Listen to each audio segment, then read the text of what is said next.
So বন্ধুরা already আজকে ভিডিওতে আমরা জানবো ক্লাভাম 375 ট্যাবলেট সম্পর্কে। ক্লাভাম 375 ট্যাবলেটের মূলত কাজ কি, কি কি সমস্যায় ব্যবহার করা হয়ে থাকে, এর দাম কত, কোথা থেকে পারচেস করবেন, এর সঠিক খাওয়ার কি নিয়ম রয়েছে, এই ট্যাবলেটটি কত বছর বয়স থেকে খাওয়া যেতে পারে, এর কোনো সাইড এফেক্ট রয়েছে কিনা সম্পূর্ণ জানতে পারবেন আজকে এই ভিডিওর মাধ্যমে। সেই জন্য ভিডিওটি একটু স্কিপ না করে শেষ পর্যন্ত দেখতে থাকুন। বন্ধুরা অলরেডি আমাদের কাছে রয়েছে ক্লাভাম 375 ট্যাবলেট। একটা স্ট্রিপে আপনারা 10খানা ট্যাবলেট দেখতে পাবেন। এর কম্পোজিশন রয়েছে অ্যামোক্সিসিলিন অ্যান্ড পটাশিয়াম ক্লাভনেট। এই ট্যাবলেটটি মার্কেট করে থাকে অ্যালকেম হেলথ সায়েন্স। এখানে ফুল অ্যাড্রেস মেনশন রয়েছে, চাইলে আপনি দেখে নিতে পারেন। আর এই ট্যাবলেটে যদি ফুল কম্পোজিশন দেখি, মানে কি কি রয়েছে, আমরা এখানে দেখতে পাবো অ্যামোক্সিসিলিন রয়েছে 250 মিলিগ্রাম এবং ক্লাভনিক অ্যাসিড রয়েছে 125 মিলিগ্রাম পার ট্যাবলেট দেখতে পাবেন। এই ট্যাবলেটটির দাম কত? এই ট্যাবলেটের এই মুহূর্তে এমআরপি রয়েছে 247 টাকা এমআরপি। এখানে expiry batch number, manufacture already mention করা রয়েছে। আর এই ট্যাবলেটটি ভারতবর্ষের যে কোনো মেডিকেল স্টোর অথবা অনলাইন থেকে পারচেস করতে পারবেন। এই ট্যাবলেটের মূলত কাজ কি বা কী সমস্যায় ব্যবহার করা হয়ে থাকে? বিশেষ করে এই ট্যাবলেটটি একটি অ্যান্টিবায়োটিক ট্যাবলেট।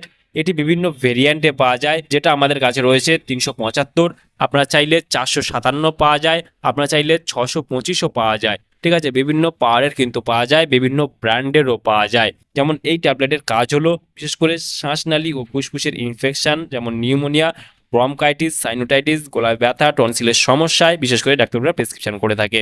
বিশেষ করে নাক ও কানের ইনফেকশনের ক্ষেত্রে ডাক্তাররা এটি প্রেসক্রিপশন করে থাকে। বিশেষ করে সাইনাসের সমস্যায় ব্যবহার করা হয়ে থাকে।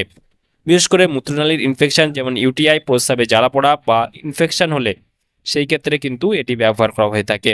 বিশেষ করে ত্বক ও নরম টিস্যুতে ইনফেকশন, ফোড়া, ক্ষতর ইনফেকশন বা ত্বকের সংক্রমণের ক্ষেত্রেও ব্যবহার করা হয়ে থাকে। বিশেষ করে দাঁতের ইনফেকশন, মাড়ি ফোলার ক্ষেত্রে বা দাঁতের কোনো ধরনের ইনফেকশন হলে সেই ক্ষেত্রে কিন্তু ডাক্তার এটি প্রেসক্রিপশন করে থাকে। এই ট্যাবলেটটি খাওয়ার কি নিয়ম রয়েছে? এই ট্যাবলেটটি বিশেষ করে খাওয়ার নিয়ম যাদের বয়স অলরেডি 8 বছর প্লাস রয়েছে সেই সব বাচ্চাদের ক্ষেত্রে ডাক্তার এটি প্রেসক্রিপশন করে থাকে দিনে 2বার, সকাল এবং সন্ধ্যে একটা করে ট্যাবলেট খাওয়ার পর দেওয়া হয়ে থাকে। তবে আপনার বাচ্চার বয়স অনুপাতে ডোজটা নিতে হয়। আপনার বাচ্চার বয়স অথবা আপনার বাচ্চার ওজন হিসেবে বাচ্চার কন্ডিশনের উপরে ডোজটা দিয়ে থাকে। আর এই ট্যাবলেটটি বিশেষ করে 5 থেকে 7 দিন পর্যন্ত ডাক্তারবাবুরা ডোজটা দিয়ে থাকে।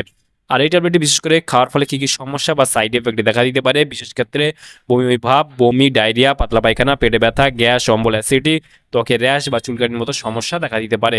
সেই ক্ষেত্রে আপনারা যখন যে কোনো মেডিসিন ব্যবহার করবেন, ব্যবহার করার আগে অবশ্যই চিকিৎসার পরামর্শ নিয়ে ব্যবহার করবেন, তাতে আপনার কোনো সমস্যায় পড়তে হবে না। তাহলে বন্ধুরা আজকে ছিল ভিডিও ক্লাভাম 375 ট্যাবলেট সম্পর্কে ডিটেলসে জানিয়ে দিলাম। কেমন লাগলো ভিডিওটি অবশ্যই লাইক করবেন, আপনার মতামত অবশ্যই কমেন্টে জানাতে পারেন। আর আমাদের চ্যানেলে নতুন বন্ধু থাকলে চ্যানেলটিকে অবশ্যই সাবস্ক্রাইব করে পাশে থাকতে পারেন। ভালো থাকবেন, সুস্থ থাকবেন এবং দেখা হচ্ছে নেক্সট কোনো ভিডিওতে।